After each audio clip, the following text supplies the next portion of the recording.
Welcome to the Slop Temple. We pray this video helps.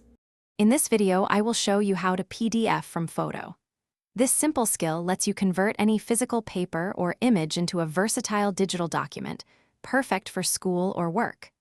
We will walk through choosing the right tools, capturing clear images, and compiling them into a professional-looking PDF, all from your mobile device or computer. It is much easier than you might think. First, pick a suitable application for your device. Most modern smartphones, both Apple and Android models, include built-in document scanning features directly within their camera or notes applications.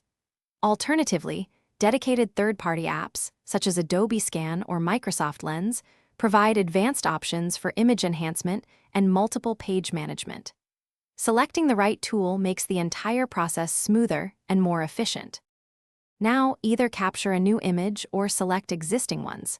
If you are taking a new picture, place your document on a flat surface in well-lit conditions, avoiding any shadows.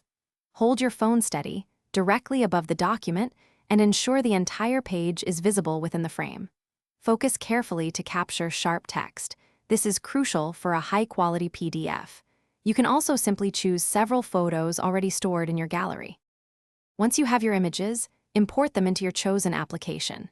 The app will then process these photos, often automatically recognizing document edges and improving contrast. You can easily adjust the page order if you are combining several images, ensuring your document flows correctly. Many apps also allow you to crop, rotate, or apply filters to enhance clarity before final conversion, ensuring your PDF looks perfect. Thanks for watching. Consider subscribing if we helped you.